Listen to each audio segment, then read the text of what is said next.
La parole est à Monsieur Fabien Roussel pour le groupe de la Gauche démocrate et républicaine.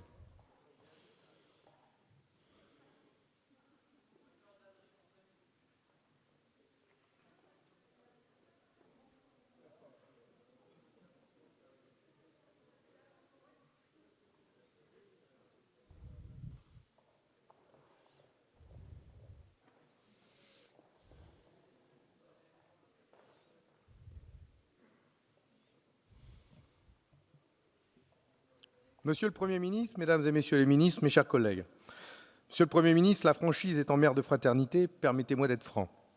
Nous ne voterons pas votre plan, car il laisse trop de place aux approximations, et face à un tel virus, c'est dangereux.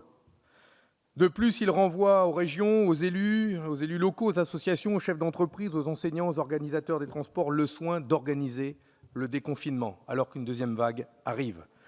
Vous n'annoncez aucun moyen humain et financier supplémentaire pour mettre en place cette stratégie, pour l'éducation nationale, pour le dépistage, pour rendre gratuit un maximum de masques pour tous les citoyens. Vous renvoyez même aux Français le soin de les faire eux-mêmes. Il y aura le masque LVMH, haute couture, que portera Bernard Arnault, et puis il y aura celui fait dans les quartiers avec beaucoup d'amour et quelques bouts de tissu.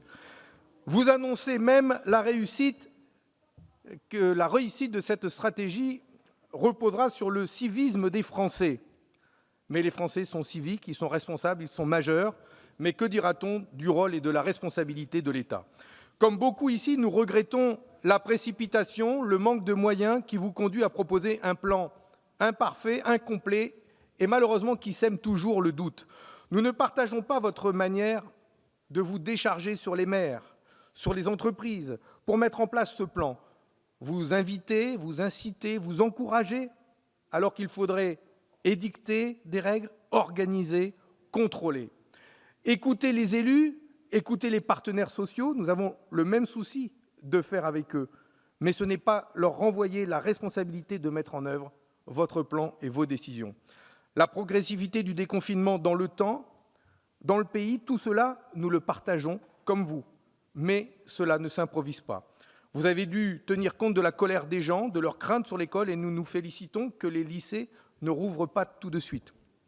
Nous ne partageons pas, en revanche, votre choix d'ouvrir les écoles le 11 mai et sur la base du volontariat et sans moyens supplémentaires. Ceux qui sont en chômage partiel, avec un salaire partiel, n'auront pas le choix, ni ceux qui perdent leur emploi et qui sont prêts à tout pour le retrouver. Ils remettront leurs enfants à l'école. Et celles et ceux qui ne veulent pas mettre leurs enfants à l'école, pourront-ils le garder chez eux sans risquer une sanction ou un licenciement? Que prévoyez-vous là-dessus? Nous vous demandons de mettre en place toutes les conditions de sécurité sanitaire, avec les moyens humains en face, avant de décider d'une date d'ouverture des écoles dans toute la France et pour tout le monde.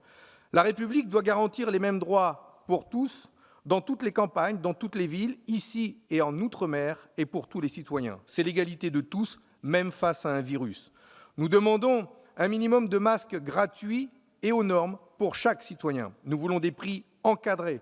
Vous ne pouvez pas continuer, d'un côté, de protéger les plus riches et renvoyer les Français les plus fragiles, les plus démunis, dans les pharmacies pour s'acheter un masque face à un virus mortel.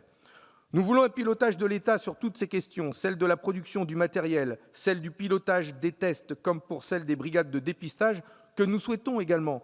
Mais à la différence de vous, elles ne peuvent pas dépendre du bon vouloir des maires ou des associations locales pour avoir du personnel pour les mettre en œuvre. Ça, c'est du bricolage. De même, comment laisser aux entreprises le soin d'organiser le travail sans donner plus de droits aux salariés, aux syndicats? Les conditions de travail, les déplacements, les horaires, tout doit être revu pour faire face aux risques épidémiques. L'objectif de la reprise du travail aujourd'hui ne doit plus être la rentabilité, mais plutôt de s'adapter aux risques épidémiques et être l'occasion de repenser complètement notre modèle économique. Tout le monde est prêt à retravailler et à trouver des solutions. Tout le monde aspire à ce que les enfants retrouvent le chemin de l'école et au plus vite, mais pas à n'importe quel prix, pas pour faire comme avant. Nous voulons donner un sens nouveau au travail, à l'effort collectif, à la production de richesses.